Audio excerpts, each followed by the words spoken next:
챗GPT만큼의 혹은 더 큰 AI 충격이 올지도 모르겠습니다. 대-AI 시대 오픈 AI의 챗GPT가 열었고 챗GPT는 AI 중에서도 언어 모델입니다. 제가 오늘 이야기하고 싶은 회사는 메타인데요. 사실 의아한 분들이 좀 많을 겁니다. 왜냐하면 메타도 라마라는 언어 모델이 있긴 하지만요. 사실 큰 임팩트는 주지 못했습니다. 특히나 라마 시리즈 중 최신작인 라마4는요. 평가가 그리 좋지 않았습니다. 하지만 제가 이번에 이야기하려는 내용은요. 언어 모델 이야기가 아닙니다. 언어 모델이 아닌 이미지와 같은 컴퓨터 비전 쪽에서요. 메타는 새 돌파구를 찾고 있는 듯 보이고 실마리를 찾은 것 같아 보입니다. 사실 이 말만 놓고 보면은요. 조금 의심스러울 수도 있습니다. 왜냐하면 이미지 관련 기술조차 다른 빅테크들이 뭔가 보여줬기 때문입니다. 지브리 유행의 챗GPT나 구글의 나노바나나에 비해서요. 메타가 뭔가 보여줬다는 느낌은 사실 별로 안 듭니다. 쌤 정도가 생각나긴 하지만요. 앞서 언급한 발표만큼의 임팩트는 아니었습니다. 하지만 메타의 비전 관련 연구들을 보면요. 분명한 목표가 느껴지고 이걸 차근차근 이루고 있는 듯 보입니다. 이번 영상에서는 메타의 연구들을 보면서요. 메타의 AI 비전, 그 중에서도 디노를 같이 따라가 보겠습니다.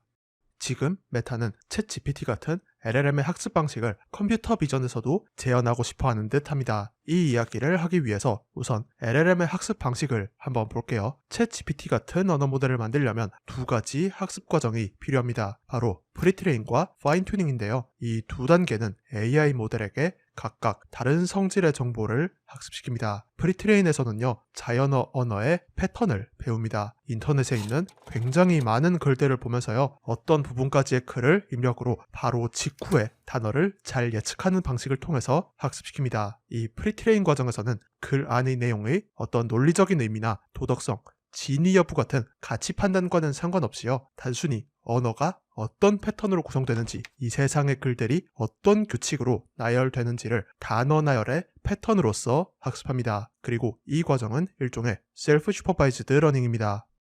셀프 슈퍼바이즈드 러닝의 의미는요. 우선 슈퍼바이즈드 러닝을 알면 이해할 수 있습니다. 전통적인 머신러닝에서는요. 데이터와 데이터에 해당하는 정답 라벨, 즉 데이터 라벨의 쌍을 기본으로 생각했습니다. 여기서 슈퍼바이즈드 러닝은요. 데이터를 입력해서 라벨을 예측하는 모델, 이 모델을 학습하는 방식이 슈퍼바이즈드 러닝입니다. 예를 들어서 숫자 그림을 입력했을 때 무슨 숫자인지 맞추도록 학습, 질문 글 입력에 대해서 적절한 대답 글을 맞추도록 학습, 이런 학습이 슈퍼바이즈드 러닝이고요. 이 학습에는 아까 말했듯이 데이터와 라벨의 쌍이 필요합니다. 반면에 셀프 슈퍼바이즈드 러닝은요, 학습 과정 중에 라벨이 없습니다. 라벨은 없이 데이터만 가지고요. 이 데이터가 어떤 식으로 구성되는지 패턴을 학습하는 방식이 셀프 슈퍼바이즈드 러닝입니다. 셀프 슈퍼바이즈드 러닝은 보통 입출력에다가 각각 어찌저찌 조작을 한 다음에요. 이 조작된 입력을 가지고 조작된 출력을 잘 내도록 학습시킵니다. 이렇게 함으로써 이 데이터를 이루는 규칙이 어떤 식으로 돌아가는지 이 데이터가 가지고 있는 어떤 의미를 모델이 학습하게 됩니다.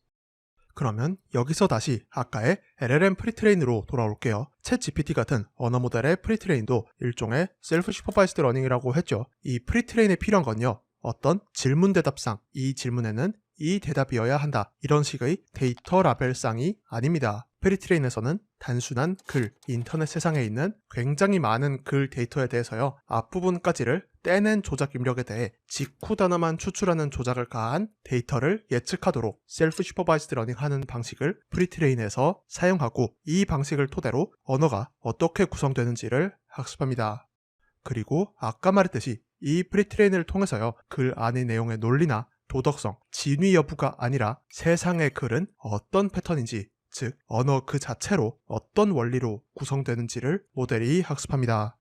이 프리트레인 단계를 거쳐서 언어가 어떤 원리로 이루어져 있는지를 안 모델은요, 파인튜닝 단계를 거쳐서 어떤 말을 해야 할지를 배웁니다. 이 파인튜닝 단계에서 모델은 데이터와 이 데이터에 대응하는 어떤 값을 통해서요, 아까 말한 논리적 의미, 도덕성, 진위 여부 같은 정보를 학습합니다. 참고로 제가 방금 라벨이 아니라 어떤 값이라고 표현한 이유는요, 이 파인 튜닝에는 슈퍼바이스드 러닝뿐만 아니라 온갖 여러가지 서커스 방법들이 있기 때문입니다. 데이터와 라벨로 이야기하는 슈퍼바이스드 러닝으로 언어 모델의 파인 튜닝을 정의할 수는 없기 때문에요. 조금은 모호한 표현인 대응하는 어떤 값이라는 표현을 썼습니다. 아무튼 이 파인 튜닝의 방법들, 이 방법들에는 공통점이 있는데요. 바로 프리트레인 때보다 규모가 더 작은 데이터셋 구성이라는 점입니다. 왜냐하면 데이터셋 샘플들이 프리트레인 때보다 더 희소하기 때문입니다. 프리트레인에는요, 자연어이기만 하면 뭐든 학습에 쓸 수 있었습니다. 하지만 파인 튜닝에서는요, 데이터에 대응하는 라벨이나 혹은 데이터에 대응되는 어떤 값이 필요합니다. 이런 구성을 만족하는 데이터셋 규모는 당연히 글만으로 이루어진 샘플보다는 그 수가 더 적을 수밖에 없습니다. 아무튼 이 두 과정, 프리트레인과 파인 튜닝을 거쳐서요, 챗GPT 같은 똑똑한 언어 모델이 만들어집니다. 이런 챗GPT 같은 LLM을 학습할 때는요, 두 과정이 필수적입니다. 프리트레인 없이는요, 언어에 대한 이해가 없습니다. 그래서 파인 튜닝만으로는요, 지금의 LLM들처럼 일반적이고 다양한 태스크를 한 모델에서 잘 해내긴 어려울 겁니다. 반대로 파인 튜닝이 없이는요, 모델은 단순히 단어 나열의 패턴만을 알기 때문에 생성을 시켜도 그저 통계적으로 그럴듯한 나열만 만들 수 있을 겁니다. 여기까지가 LLM의 학습 방식으로 이렇게 설명이 길었는데요. 다시 메타의 컴퓨터 비전 이야기로 돌아오겠습니다. 컴퓨터 비전에서는 잘 생각해보면요, LLM 학습을 성공적으로 이끈 프리트레인, 파인 튜닝을 그대로 적용하기는 조금 어려운데요.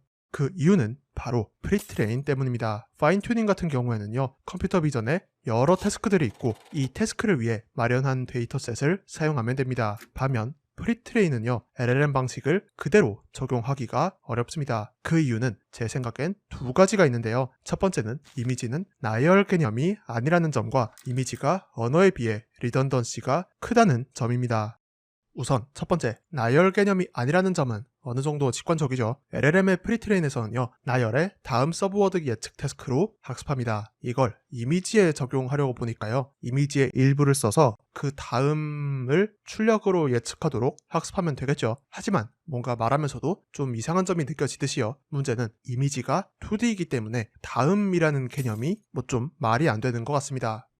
LLM 프리트레인을 그대로 적용하기 어려운 두 번째 문제는요, 이미지가 언어에 비해서 정보 리던던시가 크다는 점입니다. 만약에 이미지의 내부 구성에서도요, 용케 다음이라는 개념을 잘 정의했다고 치겠습니다. 하지만 언어에서 한 단어 한 단어가 이루는 유기적인 의미 연결보다요, 이미지에서의 다음으로 이루어진 연결은 중복 같은 군더더기가 훨씬 많습니다. 그렇기 때문에 다음 예측인 LLM의 프리트레인 방법은요, 컴퓨터 비전에서는 좀 어울리지가 않는 것 같습니다.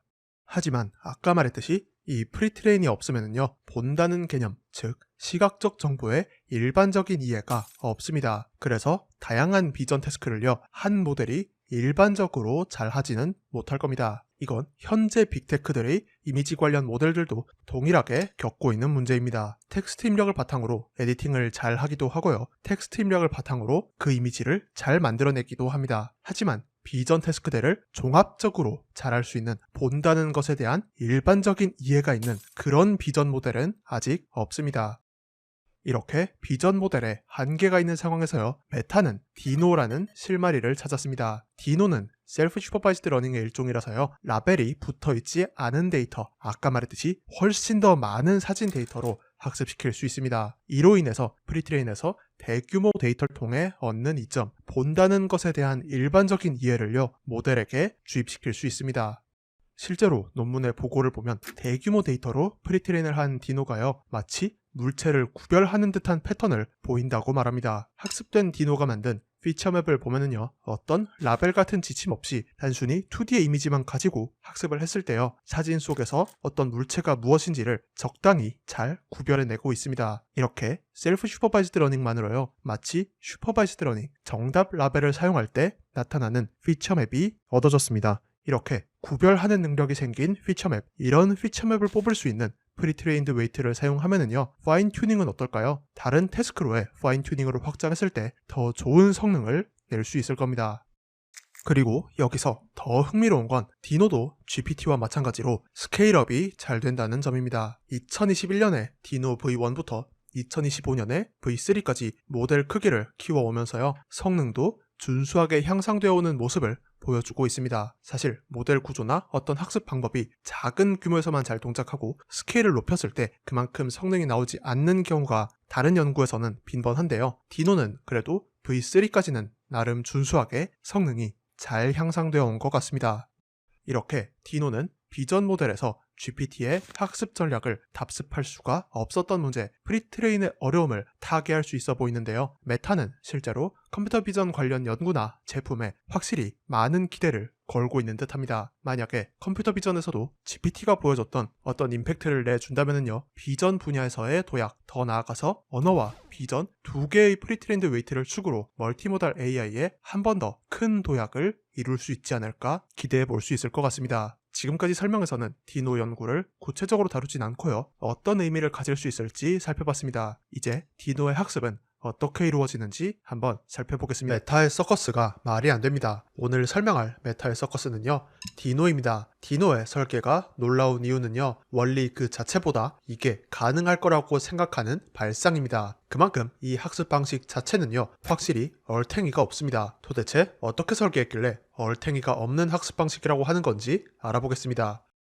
우선 디노는요, 이미지 도메인의 셀프 슈퍼바이즈드 러닝입니다. 그 말인즉슨 이미지와 이에 대응하는 라벨상으로 학습하는 게 아니라요, 이미지만 가지고 학습하는 방식입니다. 그럼 이렇게 학습된 모델은 어디다 쓸까요? 바로 파인 튜닝에 쓰입니다. 셀프 슈퍼바이즈드 러닝을 쓰면 라벨이 필요 없으니까요. 라벨이 없이 나딩고는 온갖 이미지들을 죄다 가져다 쓸 수 있습니다. 그러면 이 이미지들을 통해서요, 세상을 표현한 이미지의 규칙을 학습할 수 있습니다. 이런 규칙을 프리트레인한 모델로요, 원하는 태스크로 파인 튜닝하면 어떨까요? from scratch, 즉 그냥 생 처음부터 파인 튜닝할 태스크로 학습하기보다요, 프리트레인한 모델에서 파인 튜닝을 했을 때 성능이 더 좋을 거라고 예상할 수 있습니다. 그렇다면 문제는요, 어떻게 셀프 슈퍼바이즈드 러닝할지입니다. 딥러닝 모델은 입력과 출력이 있죠. 만약에 슈퍼바이즈드 러닝이었으면요, 입력에다가 이미지를 넣고 출력이랑 라벨을 대응시킵니다. 이따가의 이해를 위해 잠깐 출력 이야기를 할게요. 일단 이 출력은 벡터입니다. 이 벡터의 숫자 각각은 무언가라고 확신한 정도인데요, 여기서 말한 무언가는 라벨에 의해서 결정됩니다. 이게 무슨 말이냐면, 라벨이 개일 때 0번째 값이 커지도록 학습시키면요, 이 모델한테 앞으로 출력 0번째 숫자는 개라고 확신한 정도입니다. 라벨이 고양이일 때 1번째 값을 키우도록 그렇게 정하면 어떨까요? 그럼 이 모델한테 앞으로 출력 1번째 숫자는요, 고양이로 확신한 정도라고 보면 됩니다. 이렇게 학습시키면 모델에 무슨 의미일까요? 같은 종류의 이미지, 고양이 이미지 입력에 대해서는요, 고양이로 정한 위치의 값을 높이는 같은 목표를 갖습니다. 이 과정에서 두 입력이 같은 정보를 가졌다고 학습합니다. 그런데 여기서 문제는요, 라벨이 없으면 어떨까요? 이 학습을 설계하기가 뭔가 좀 난감합니다. 모델이 입력에 따라서 출력을 내더라도요, 이 출력 값을 어떻게 할지 정해줄 라벨이 없습니다. 만약에 어떤 입력을 줬는데 이 입력에 대해서는 뭔가 이런 출력, 저 입력에 대해서는 또 다른 저런 출력, 이렇게 매번 다르게 나오겠죠. 이때 라벨이 없으면 모델이 출력한 걸 몇 번째를 어떤 라벨로 할지 약속도 못할 뿐더러 같은 라벨끼리는 같은 위치값을 높게 하는 학습조차 불가능하게 됩니다. 이런 상태에서 디노는 두 가지 잡기술로 모델을 학습시킵니다. 하나는 디스틸레이션이고요, 또 다른 하나는 EMA, 익스포넨셜 무빙 에버리지입니다. 일단 디스틸레이션부터 볼게요. 디스틸레이션은 뭐냐면 학습을 하기는 합니다. 그런데 라벨이 아니라요, 고수한테 전수받습니다. 여기서 고수가 뭐냐면 출력이 같은 모양인 다른 딥러닝 모델인데요, 고수가 내뱉은 출력을 정답이라 믿고 이 출력과 같아지도록 학습하는 방식이 디스틸레이션입니다. 이때 보통 학습해서 변화하는 모델을 스튜던트 모델이라 하고요, 보고 배우는 고수 모델을 티처 모델이라고 부릅니다. 그러면 스튜던트 모델 학습된 라벨이 필요가 없겠죠. 그저 티처 모델이 내준 출력만 보고 이걸 토대로 학습할 수 있습니다. 하지만 이 디스틸레이션에는 한계가 있는데요, 웬만하면 티처 모델 이상으로 더 좋은 성능이 나오진 않습니다. 한편 다음으로 사용하는 잡기술이 EMA, 익스포넨셜 무빙 에버리지입니다. EMA는 이동 평균을 통해서요, 학습 과정에서 들쭉날쭉 변하는 웨이트를 안정적으로 잡아줍니다. 이 EMA를 먹인 모델은요, 많은 비전 태스크에서 학습 중인 원래 모델보다 더 좋은 성능을 보이는 경우가 많습니다. 그 말인즉슨 학습하는 과정 중에요, 학습 중인 모델 자기 자신보다 더 뛰어난 모델이 존재한다는 의미입니다. 디노는 이 두 잡기술 디스틸레이션과 EMA로요 셀프 슈퍼바이즈드 러닝 라벨 없이 모델을 학습시킵니다. 우선 모델이 어떤 입력을 받아서요 출력을 냈습니다. 아직 라벨로 약속하진 않았지만요 뭔가인 것 같다라는 어떤 출력을 냈죠. 그리고는 아까 말했듯이 어떤 고수가 준 답을 보고 그 답을 전수받아서 학습하는데요. 이 고수는 바로 자기 자신의 EMA 모델입니다. 이 EMA 모델은 아까 말했듯이요. 자기 자신보다 성능이 더 뛰어납니다. 그렇기 때문에 그 모델을 보고 학습하면 조금 더 똑똑해질 수 있습니다. 그러면서 동시에 EMA로 업데이트한 모델은요, 조금 더 발전한 자기 자신을 바탕으로 이 EMA 모델도 조금 더 고수가 됩니다. 이렇게 자기 자신보다 뛰어난 모델인 EMA 모델을 한 차례 쫓아가고 이 EMA 모델은 다시 조금 더 똑똑해지면서요, 모델은 계속해서 스스로 개선해 나갑니다. 그런데요, 이 설명을 들으면 어떻죠? 확실히 처음 말한 대로 얼탱이가 없습니다. 딥러닝 모델 학습을 해보신 분들은 아시겠지만요, 이런 식으로 학습을 설계하면 항상 문제가 생깁니다. 어떤 문제가 생기냐면 보통 이 모델이 데이터의 원리를 배워가면서 로스를 정정당당하게 줄이지 않고요, 로스만 어떻게든 줄이려는 요행을 모델이 찾아내서 부리곤 합니다. 예를 들어서 이번 경우는 아니지만 이미지 도메인 같은 경우엔 배경색 같은 상관없는 주변 특징만으로 정답을 맞추는 요행도 있습니다. 이번 디노 학습 설계 같은 경우에도요, 아까 말한 방법만 썼을 땐 로스만 줄이는 요행 경우의 수가 몇 가지 있습니다. 예를 들어서 자기 자신 모델 출력이요, 어떤 입력이 들어오든 항상 같은 것이라고 확신해버리면 어떨까요? 그러면 EMA 모델도요, 학습 이터레이션의 과거부터 지금까지 계속 어떤 입력이든 같은 것이라고 확신해 오고 있습니다. 그러면 스튜던트 모델이 이 EMA 모델을 보고 배워도요, 어떻죠? 실제로는 서로 다른 이미지를 구별해내지 못하는 상황이니까요, 이미지 데이터의 구조에 대해서 학습하는 건 아니고 로스만 낮추는 요행의 늪에 빠진 채 제대로 학습이 안 됩니다. 이렇게 디노의 발상, 학습 과정에서 자기 자신보다 뛰어난 모델인 EMA 모델이 있고요, 이걸 티처 모델로 삼아서 계속 따라가 본다. 발상은 좋았는데요, 요행의 늪에 빠지기 쉽습니다. 이 요행의 늪을 딥러닝 고수들은요, 보통 콜랩스라고 부릅니다. 디노는 추가적인 서커스로 이 콜랩스를 요리조리 피하면서요, 성공적으로 학습을 성공시켰습니다. 이 콜랩스를 피하는 서커스 잡기술을 다음 영상 시리즈 세 번째 센터링과 샤프닝 편입니다. 저번 영상에서 디노는 자기 자신보다 뛰어난 EMA 티처로부터 전수받아서 자기 자신도 발전시키고요, 그 직후에 EMA 모델도 조금 더 향상되고 이 과정을 반복한다고 했습니다. 하지만 문제가 있다고 했는데요, 컬랩스라는 요행의 늪에 빠지기 쉽다고 했습니다. 컬랩스가 뭐냐면 학습 과정에서 모델이 로스 숫자를 줄이는데 입력의 특성을 배워서 줄이는 게 아니라요, 학습 설계의 빈틈으로 요행을 써서 로스를 줄이는 현상을 컬랩스라고 했습니다. 그래서 로스는 낮아지지만요, 모델을 학습해서 활용하고자 했던 목적은 제대로 수행하지 못합니다. 그래서 이번 영상에서는요, 디노가 무슨 컬랩스에 빠지고 이 컬랩스를 어떻게 피하는지 알아보겠습니다. 첫 번째 잡기술은 센터링입니다. 일단 센터링이 뭔지 보기 전에요, 센터링으로 풀고자 하는 컬랩스가 무슨 증상인지부터 보겠습니다.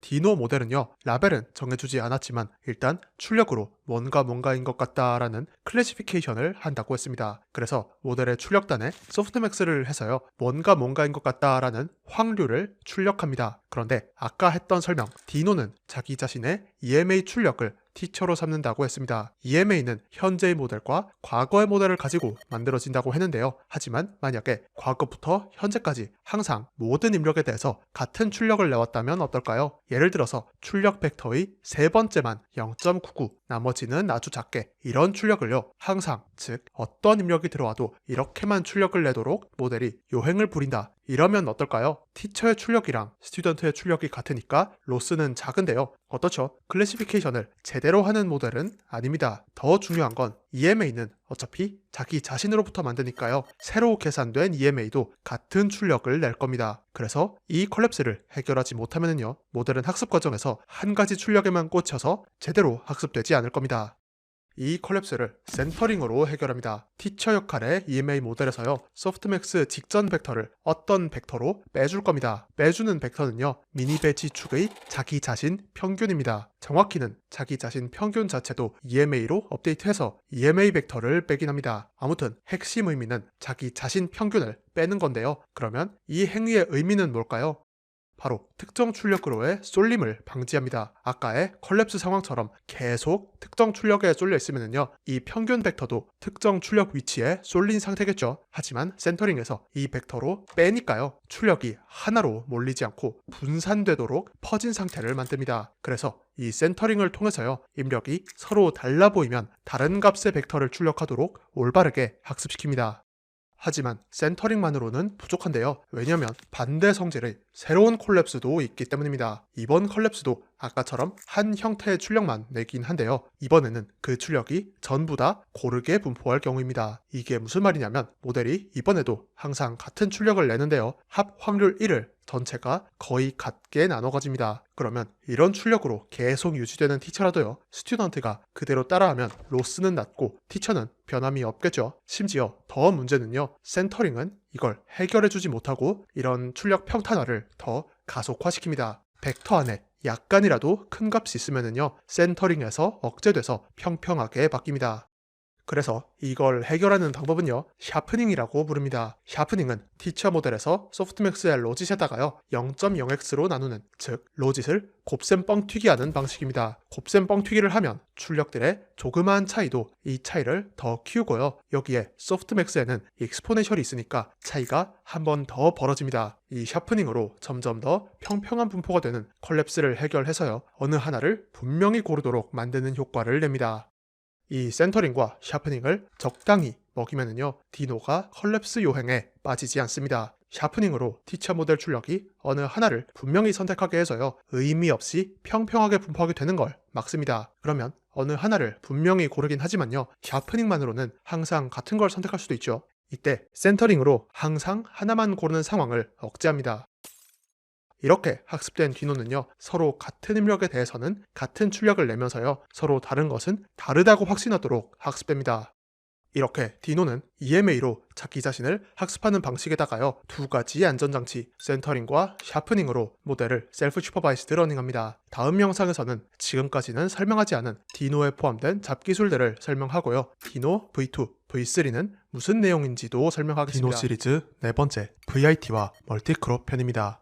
디노의 서커스 같은 학습 전략, 저번 영상에서도 알아봤죠.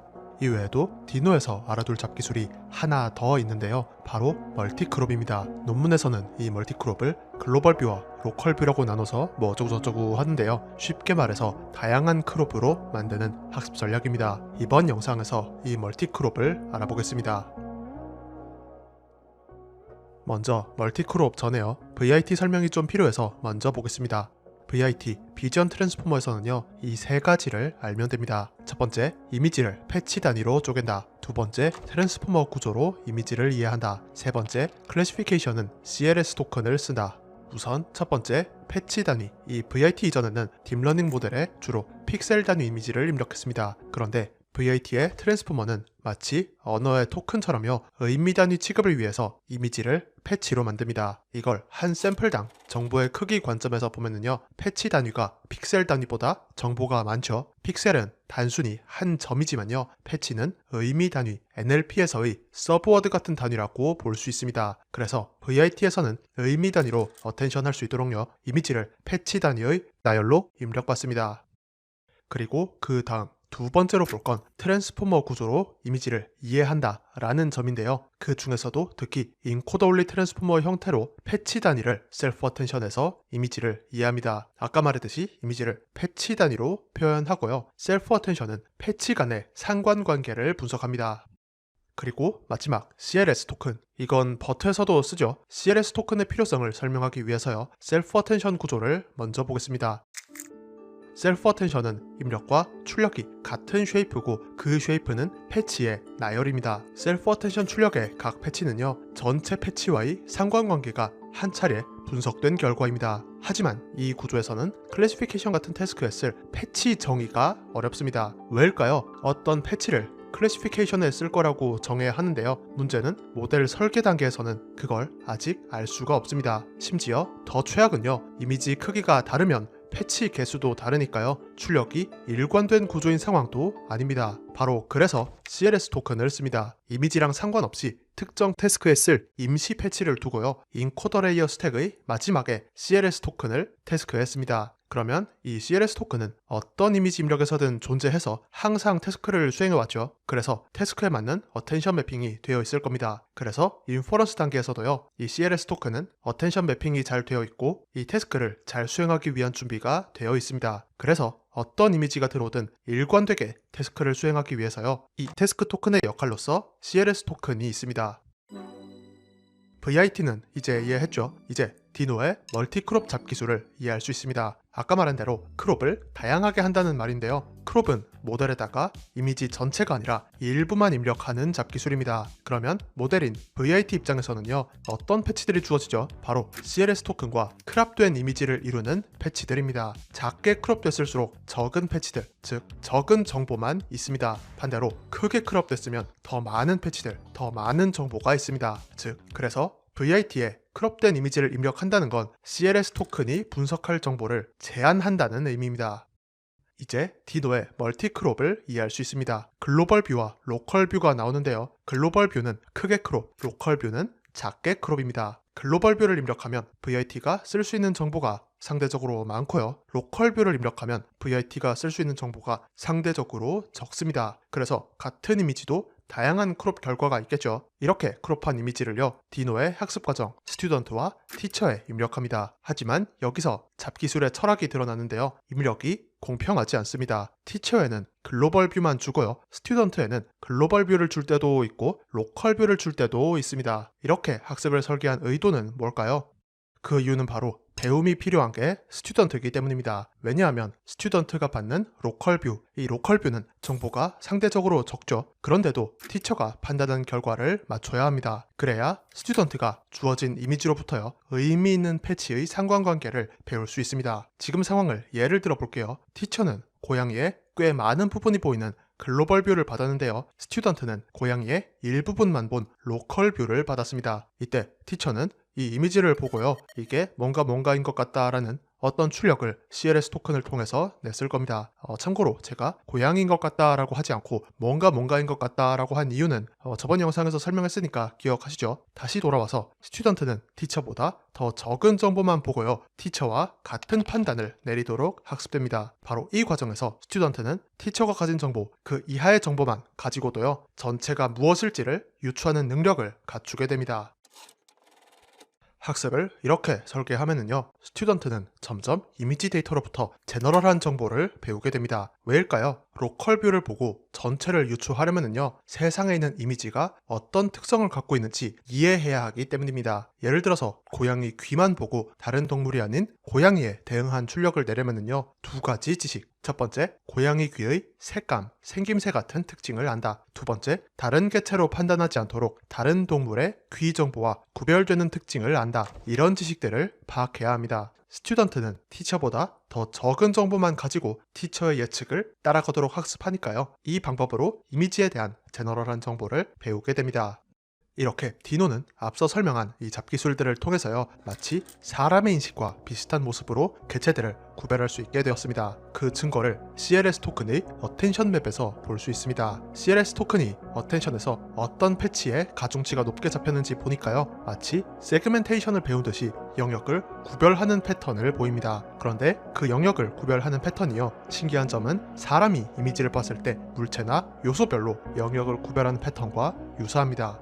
이를 통해서 디노로 학습된 스튜던트 모델이요, 마치 사람이 가진 제너럴한 이미지 인식 능력을 갖게 되었다라고 할 수 있습니다. 여기까지가 디노 학습의 핵심입니다. 지금까지는 디노 V1의 내용이었고요. 다음 영상에서 디노와 관련된 응용과 그 이상의 이야기들을 다뤄보겠습니다. 감사합니다.